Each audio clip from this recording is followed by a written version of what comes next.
Boa noite a todos aqui da Noruega, boa tarde aí no Brasil. Meu nome é Selma Regina Hellebust, eu sou advogada, cônsul honorária do Brasil em Stavanger e presidente do Conselho de Cidadãos aqui da Noruega. Para mim é um prazer imenso poder estar aqui mediando esse encontro virtual que foi feito em comemoração aos 6 anos da ALBA. Estamos aqui com a Jaqueline Olsen, que é presidente da ALBA, e não poderíamos deixar de esquecer da Yaskara Folkestad, que é vice-presidente, Denise Gudmundsen, secretária, que está aqui conosco, Patrícia Nyland, que é a tesoureira, Ayla, André e Nilza, que são do Conselho Fiscal da ALBA. Essa festa virtual para comemorar 6 anos da ALBA, que é uma associação de amigos do Brasil e também de Portugal. E hoje o assunto aqui será o projeto Psicólogos Brasileiros Online.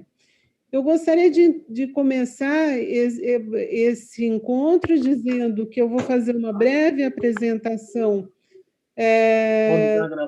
da ALBA, que eu vou pedir para a Denise falar um pouquinho da ALBA, aí depois eu vou introduzir como é que começou esse projeto e vou passar a palavra para a Ana, que a partir daí vai coordenar todos os psicólogos que trabalharam com ela e vai dar os detalhes do projeto Psicólogos Brasileiros. Denise, por favor, você poderia falar para a Ana Lúcia, para os psicólogos, um pouquinho sobre a ALBA? Então, a ALBA é a Associação Luso-Brasileira, ela foi criada em Stavanger, ela cobre aqui a região de Rogaland, na Noruega. Estamos aí há 6 anos. Né? E a nossa função aqui é dar suporte, ajuda, né, às pessoas, né, brasileiros e portugueses que vivem aqui, e a gente faz eventos, né, nós promovemos eventos, né, por exemplo, demonstrando a cultura, né, brasileira, também portuguesa, e ajudamos pessoas que estão chegando aqui e precisam de um ambiente familiar, né, para se reconectar. Então, é esse o nosso trabalho aqui. Muito bom. E o que eu posso dizer é que eu conheço o trabalho de vocês, é muito bom, e nós ficamos encantados, honrados que vocês tenham nos convidado para participar dessa festa virtual dos 6 anos da ALBA, e se Deus quiser, muitos e muito mais anos virão. E agora eu vou falar um pouquinho sobre o projeto dos Psicólogos Brasileiros Online. Eu e a Ana Lúcia Gonçalves somos da mesma cidade e, de repente, no meio da pandemia, nós nos encontramos de novo online. E aí eu comecei a conversar com a Ana e, a partir dessa conversa, surgiu uma ideia de fazer um atendimento para os brasileiros residentes no exterior. Naquela época também, assim, isso foi uma coisa que aconteceu na minha vida. Eu fazia parte de um grupo de brasileiros que se preocupam com o Ártico. O doutor Sérgio Trindade, que faleceu em Nova York no dia 18 de março, ele, na verdade, que fundou esse grupo de brasileiros interessados no Ártico, e é um grupo que a gente tenta fazer com que o Brasil venha a ser, no futuro, um membro observador do Conselho do Ártico. E ele faleceu de corona, isso foi no dia 18 de março, e eu fiquei abalada, e quando eu comecei a conversar com a Ana, me veio à cabeça que talvez fosse interessante esse tipo de trabalho. E aí conversei com ela e a Ana resolveu pôr a mão na massa, tem todos os créditos aí por isso, e a partir daí que começou, esse foi o embrião dos Psicólogos Brasileiros Online, E eu queria agora apresentar a Ana, porque eu queria que a Ana contasse o resto da história. Por favor. Antes de mais nada, eu gostaria de agradecer a oportunidade de estar aqui hoje, né? A convite da Alba, que está comemorando aí os 6 anos, como disse a Selma, muito bem, né? Que venham outros tantos anos e que vocês possam continuar fazendo esse trabalho aí, que certamente é um diferencial na vida, né? Das pessoas que estão aí. Eu acho que tem alguma pessoa com som, Marcelo, você pode ir. Eu queria agradecer a Selma, né, pela oportunidade também, por ter me convidado lá atrás para atender esses brasileiros que estavam na Noruega. Queria agradecer a cada um dos colegas que abraçou esse projeto. Gostaria de agradecer ao Itamaraty, às embaixadas, aos consulados, às pessoas que, de alguma forma, independente de estarem ou não ligadas a alguma instituição, acreditaram nesse projeto, né? E divulgaram e fizeram com que outras pessoas conhecessem, né? E pudessem fazer uso de um serviço que foi realmente prestado à comunidade de forma emergencial e voluntária. Então, um grande prazer estar aqui com vocês, né? Cada um dos integrantes do grupo veio para fazer a diferença, né? Eu abracei, eu vesti a camisa sim, Selma, mas cada um aqui vestiu a camisa, né? Agradeço muitíssimo, Selma, você, né? Que fez tantas pontes, né? E que possibilitou realmente aí que as pessoas pudessem cuidar um pouquinho da saúde mental no meio disso tudo que está acontecendo com o mundo. Então, Ana, muito obrigada. Eu gostaria de aproveitar e agradecer também a você, que eu acho que foi fundamental, agradecer a Alba, agradecer a todos que estão presentes aqui, e dizer que não fosse essa iniciativa, aí, talvez as coisas não estariam como estão hoje. E, Ana, obrigada. E eu gostaria que você contasse o início, por favor. Vou contar um pouquinho. E eu queria só dizer que é o início de algo que vai continuar por muito e muito tempo, porque os psicólogos brasileiros online continuam unidos, né? Continuamos a receber brasileiros que estão fora do país com causas relacionadas à questão da Covid-19, né? Então, a pandemia continua e tem perturbado muitas pessoas, né? De uma maneira geral, o mundo afora, e a gente tem acolhido, atendido, direcionado, né? Esses brasileiros que estão fora do país. Eu vou compartilhar uma tela aqui com vocês agora, e vou contar um pouquinho, através dos slides, sobre esse projeto, tá combinado? Bem rapidinho. Marcelo, você pode compartilhar comigo, por favor? Você deixa eu descobrir como que faz isso. Você desativou o compartilhamento de tela do participante. Você pode me liberar que eu consigo.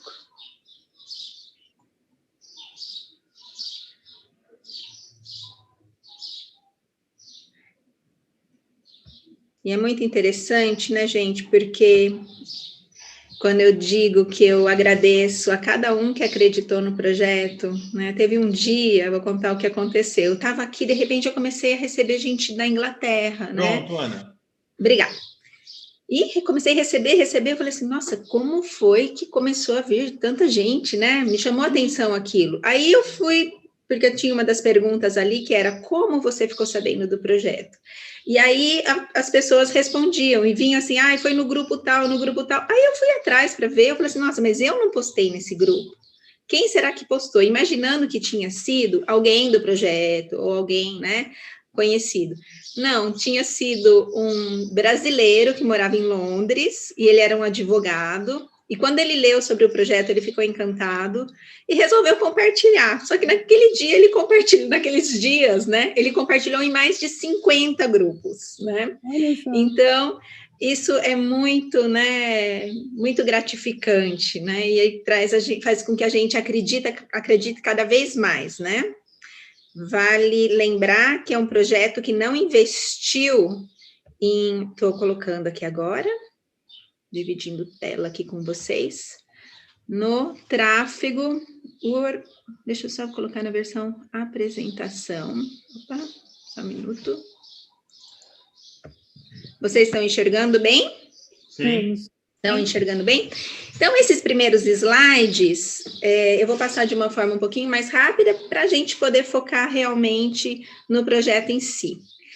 E voltando ali naquela fala em relação a não investiu em tráfego pago, né? Então, na verdade, o que eu quero dizer é que o projeto ficou conhecido, foi meio que entre aspas, no boca a boca, ou no clique a clique, no acredito, vou lá e posto, né?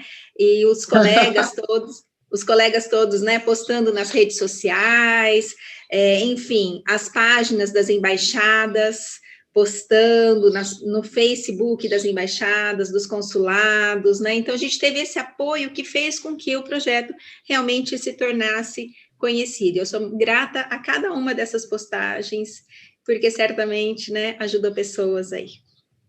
Bom, então, para quem não me conhece, eu sou formada pela USP de Ribeirão, há 26 anos, aqui está 25, mas são 26 anos. Eu sou também psicopedagoga, pedagoga, acupunturista e sou idealizadora desse projeto maior, mas que teve aí, com certeza, essa sementinha do meu encontro com a Selma, né? Vamos lá. Então, a primeira coisa que nos faz pensar é que mudou a forma de trabalhar de várias pessoas, né? De várias profissões, e dentre elas, os profissionais da psicologia, que tiveram aí que se reinventar, né? E se adaptar a essa nova realidade de trabalho. Então, fomos lá e aprendemos a trabalhar online. Quem ainda não trabalhava, né? Alguns profissionais começaram a partir da pandemia. Outros já trabalhavam há algum tempo. Eu já trabalho desde 2017, mais fortemente a partir da Resolução 11 de 2018. Então, o que aconteceu nesse momento de pandemia? De uma maneira geral, a população com muito medo, pânico generalizado, a estigmatização e a exclusão de pessoas confirmadas e sobreviventes, a dificuldade de adaptação, a depressão, né? Então, tantos foram os fatores que acabaram, de alguma maneira, mexendo com aspectos psicológicos da população de maneira geral. Fiquei sabendo de casos, por exemplo, de profissionais da área da saúde, né, em que não podiam usar o elevador, ou que, né, assim, que tinha um movimento do prédio que não queriam que usasse o elevador, ou que olhavam torto, ou até mesmo sofreram violências, né? Enfim, tantas as histórias que, infelizmente, aconteceram e estão aí, né, para a gente pensar um pouquinho e refletir. Os pacientes com suspeita, né, a necessidade de se trabalhar dentro da psicoeducação sobre a doença, então, informando sobre como é essa doença, de que maneira eles podem estar né, lidando de uma forma mais saudável com essa doença, a observação cuidadosa dos sintomas de adoecimento mental. Então, qual que era o grau desse adoecimento mental? De que maneira, né? Até onde dá para estar sozinho ou até que ponto necessita-se a entrada de um profissional da área da saúde mental? O apoio, né? A aderência ao tratamento, né? O tratamento tanto do ponto de vista aí dos aspectos clínicos, como também aspectos ligados à saúde mental. A necessidade, dentro desse aspecto da psicoeducação, né, da adoção de medidas de proteção, né, por exemplo, o uso de máscaras, o uso de álcool gel, né, enfim, situações em que você ajuda esse cliente, paciente, a ter a consciência da necessidade dessas medidas de proteção. O estímulo ao relato, né, aos órgãos de saúde, e também trabalhar a questão do estresse, né? Esse foi bastante conversado entre a equipe sobre a necessidade de tentar reduzir o estresse, né, desse brasileiro que está fora do país, que está longe da terra, né, que muitas vezes está longe de todos os familiares, que muitas vezes nem sequer falam a língua. Vários brasileiros que nos procuraram moram em países, né, com outras línguas e não dominam a língua. Então, tem toda uma dificuldade aí que a gente tentou, de alguma maneira, ajudar. Eu vou passar depois alguns slides, talvez de uma forma um pouquinho mais rápida, tá? Para focar nos psicólogos mesmo. Então, os pacientes leves, né, em isolamento domiciliar, o que foi muito comum, tá? Foi o sentimento de pânico, inquietação e raiva. Dificuldade com sono, apareceu muito dificuldade com sono. Essa pesquisa, gente, só para clarear um pouquinho, tá? Essas demandas geradas pela pandemia, é uma pesquisa maior, tá? E que a Universidade Federal de São Carlos publicou. Então, são dados de maneira geral da pandemia como um todo. E depois eu vou falar dos psicólogos brasileiros online, tá? Que casa muito com a nossa experiência. Então, a dificuldade com sono, o sentimento de desamparo, né? A vergonha, a desconsideração pelo seu estado de saúde. Então, quantas pessoas estavam sozinhas em casa e adoeceram e não tiveram com quem contar, né? E ficaram lá, nem sequer alguém para levar uma comida ou para saber se precisa de alguma coisa, né? De que maneira poder ajudar. E muitas vezes, sem se dar conta que esse amparo poderia também ter se dado através do mundo virtual, porque o medo está presente, né? O medo de algo que a princípio era desconhecido, depois o Marcelo vai poder contar um pouquinho para a gente aqui, né? Que hoje talvez a gente saiba muito mais como tratar essa doença, mas logo no começo era muito mais assustadora e continua sendo, porque vidas estão sendo, de alguma maneira, né? Interrompidas de uma forma que a gente jamais imaginou, né? Realmente a gente foi pego muito de surpresa em relação a essa pandemia. Então, as famílias, o que foi muito comum é o estresse do isolamento, precisam lidar com a incerteza, o medo de perder um ente querido com a Covid-19 e lidar com o luto. A Alexandra vai poder contar um pouquinho para a gente também, né, Alexandra? Que a Alexandra é psicóloga hospitalar, do Hospital das Clínicas de Ribeirão Preto, e isso faz parte aí do dia a dia dela. Então, vai poder falar um pouquinho mais para a gente sobre como o psicólogo pode ajudar nesse momento tão difícil que entra o luto e o adoecimento. Os profissionais da linha de frente, vários grupos trabalharam com profissionais da linha de frente, tá? A princípio, nós fomos convidados também para trabalhar com esse grupo, mas nós decidimos que focaríamos nesse nicho em especial, que são os brasileiros que estão fora do país, porque senão começa a atender todo mundo e você não se torna uma referência, né? E nós, psicólogos brasileiros online, esse sempre foi o nosso foco, nos tornarmos uma referência em atendimento a brasileiros que estão fora do país e aos familiares que estão aqui no Brasil. Então, esses profissionais da linha de frente também sofreram muita pressão psicológica, ansiedade, medo, depressão, insônia, o medo de se contaminar, o medo de contaminar os familiares, né? Muitos deles também entrando para alguns artifícios, como, por exemplo, bebida alcoólica, né? Então, isso também foi muito evidente durante a pandemia. Assumindo comportamentos de risco, como, por exemplo, fazendo plantões um atrás do outro e depois tendo que dirigir, muitas vezes dão plantões em cidades fora, né? Então, são comportamentos de risco. A necessidade também de trabalhar, né, com esses profissionais, o controle da raiva e da agressividade. Enfim, esses são alguns detalhes e a possibilidade aí de atuação da psicologia em relação a esses profissionais, né, que estão aí na linha de frente, ajudando nesse manejo do estresse e também, né, nessa situação tão traumática que está sendo para eles. Muitas vezes sem recursos físicos, né, e tendo que lidar em algumas situações com a falta de recursos psicológicos também. Então, os pacientes, né, o medo da sua condição de enfermidade, pelo que pode acontecer consigo mesmo e também com os seus familiares. Mudança no sono ou no padrão alimentar. A dificuldade para se concentrar. O agravamento dos seus problemas crônicos de saúde e o uso de álcool, tabaco e outras drogas. E isso levando muitas vezes, e ficou muito evidente, né, em vários artigos, várias publicações, inclusive num artigo que eu escrevi junto com a Selma, a gente citou o aumento da violência doméstica, né, Selma? Sim. Isso daí é um dos maiores problemas, inclusive, que aflige os brasileiros residentes no exterior e que foram agravados por causa da pandemia.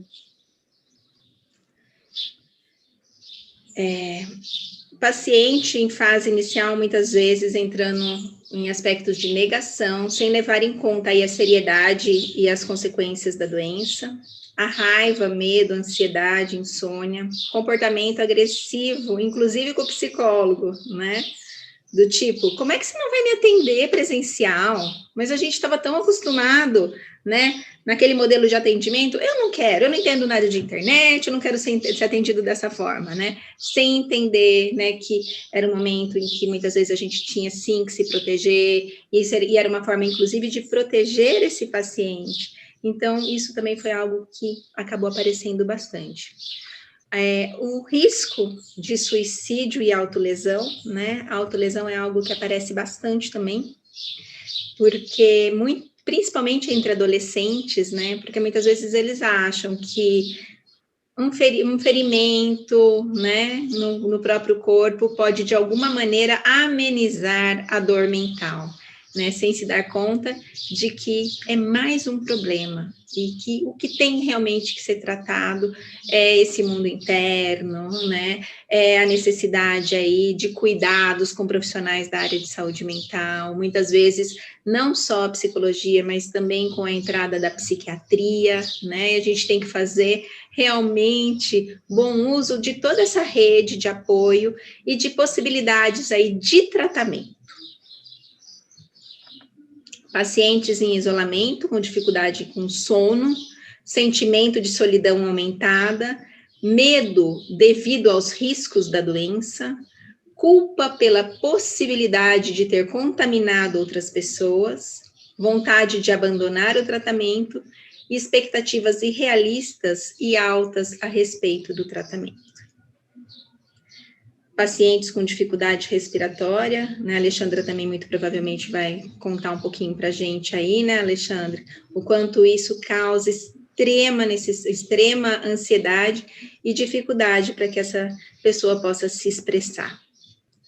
E agora eu vou falar, vamos focar aqui, né, para que viemos, falar um pouquinho da experiência dos psicólogos brasileiros online, que teve início ali com aquele convite da Selma, né, para o atendimento de brasileiros que estão na Noruega, em abril de 2019, 2020, tá certo, 2020.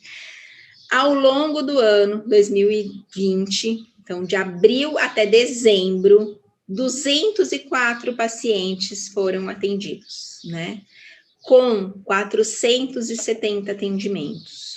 Então, foi uma média aí de 2,3 atendimentos por pacientes. O grupo Psicólogos Brasileiros Online conta com aproximadamente 80 profissionais, sendo a maioria psicólogos, e 2 psiquiatras nos acompanharam aqui ao longo desse projeto, e um infectologista, que é o Marcelo Neubauer, que está aqui conosco hoje, que depois vai falar um pouquinho sobre aspectos da infectologia. Quem foi esse público, né, que a gente atendeu? No gênero 160 feminino, 44 masculino, sendo 78%, né, do gênero feminino e 22% do gênero masculino. Os países: Brasil com maior parte, por quê? Porque nós atendemos também os familiares que estavam aqui no Brasil. Então, muitas vezes, eram mães, eram pais, eram irmãos, eram famílias que estavam preocupados com o que estava acontecendo com o familiar que estava lá fora, né? Ou, muitas vezes, esse familiar que estava em atendimento pedia, será que dá para atender também minha mãe? Será que dá para atender meu pai? Minha família está muito estressada, eu precisaria também de apoio para minha família. Então, acabou tendo esse aumento em relação aos demais países, porque teve essa indicação, né, também de quem estava sendo atendido para que o familiar fosse atendido aqui. A Inglaterra, né, eu acho que esse moço nem imagina o quanto ele ajudou pessoas, né? Quer dizer, uma simples ação de compartilhamento, né? De uma ideia, de algo que se acredita, fez com que pessoas procurassem. Então, a Inglaterra certamente teve essa participação aí. Na sequência, Estados Unidos, França, Portugal, Austrália, Itália, Angola, Tailândia, Turquia, Alemanha, Argentina, Noruega, enfim, e os demais países de uma maneira geral. A gente tem essa estatística certinha do número de atendimentos de cada um dos países, tá? Foram ao todo mais de 40 países que foram beneficiados com esse projeto. Mais uma vez, Selma, muito obrigada por tudo, principalmente por nos ajudar nessa divulgação. A divulgação de um projeto como esse é fundamental. Se não tiver divulgação, fica inviável. Quando a gente pensa no mundo da internet, é tudo muito rápido, né? Então, uma postagem que se faz agora, quando for à noite, de repente, ela já desapareceu, ela não está mais lá, né? Então, a gente tem sempre que estar postando, repostando, pedindo para que as pessoas postem, né, para que realmente tenha essa visibilidade.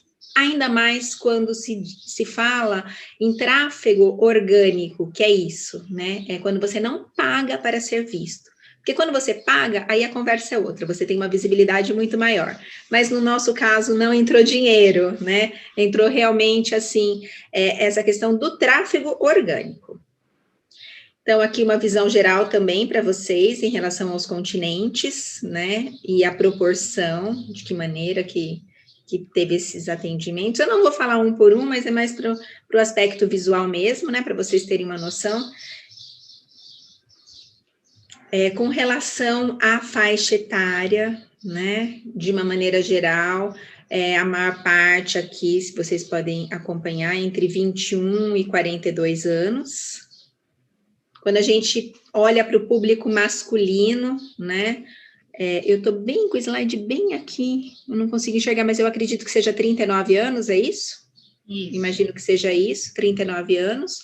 Mas também entre 23 e 40 anos. Então, essa faixa etária foi a que mais procurou pelo projeto, tá? Mas também teve aí... adolescente com 12 anos e pessoas com até 66 anos procuraram pelo serviço. O feminino também ficando dentro dessa faixa etária. Quando a gente pensa em relação à média de idade, aqui eu não estou conseguindo enxergar. Aqui é o feminino, né, com uma idade, uma média maior do que a masculina, e aqui está a média geral, ok? Isso mesmo. É isso mesmo, é porque não dava para ver, tá, Marcelo? Agora, com relação ao motivo da procura pelo projeto, o que trouxe esses brasileiros que estão fora do país, né, procurarem pelo projeto? Qual que foi aquela primeira demanda, né? A primeira, né, certamente foi a ansiedade, vinculada aos aspectos da doença, né? Então, sobre a Covid, o que como eu fico agora, de que maneira eu vou viver, né? Tudo muito novo, quando eu vou poder ir para o Brasil, será que eu consigo voo, não consigo? Quer dizer, era 1 milhão de perguntas que, de alguma maneira, mexiam com aspectos aí, né, da saúde mental dessas pessoas e também com o nível de ansiedade. O medo, né? O medo de eu vou morrer, meus familiares vão morrer, eu vou dar conta de enfrentar tudo isso, eu vou continuar empregado, né? Então, assim, vários eram os medos, né? Eu vou conseguir um recurso do governo que vai me ajudar a manter, né, o pagamento das minhas necessidades básicas, eu vou passar fome, quer dizer, eram vários os medos, né, que estavam ligados a esse público em especial. O isolamento social, né, pessoas que estavam se sentindo muito sozinhas e sem ter com quem contar. O distanciamento familiar, eu não estou conseguindo ler aqui embaixo, Marcelo, mas eu imagino que sejam... Incertezas profissionais. Incertezas profissionais. E aqui, conflitos familiares, né? Então, essa questão das incertezas profissionais, né? Assim, não só os brasileiros que estavam fora do país, tá em lockdown, será que eu vou ter emprego semana que vem? Não vou, agora tá no vermelho, fecha tudo, quando volta, né? Mas nós também sofremos essas incertezas aqui no Brasil, o mundo sofreu essas incertezas, né?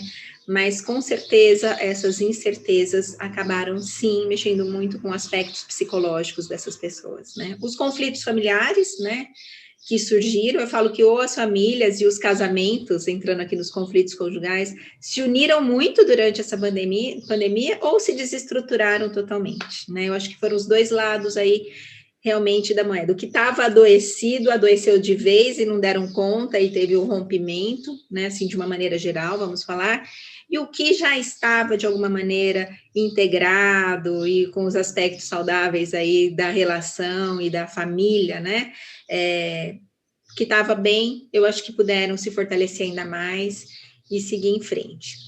Depressão, né, assim, teve um aumento muito grande no caso de depressão, e o abuso de substância, né, que se fez realmente algo muito presente durante essa pandemia, levando muitas essa à questão da violência doméstica.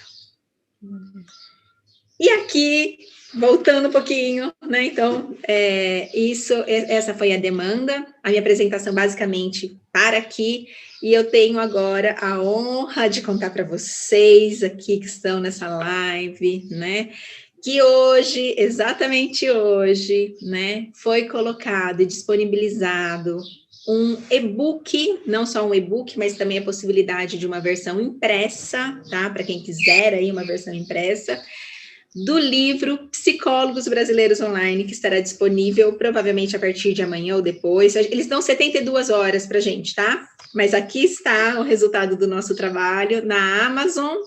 E por que o custo de R$10, né? Talvez vocês estejam perguntando, agora a Ana vai começar a ganhar dinheiro com esse e-book, né? Não, gente, o dinheiro não vem para mim, não vai para a Selma, né?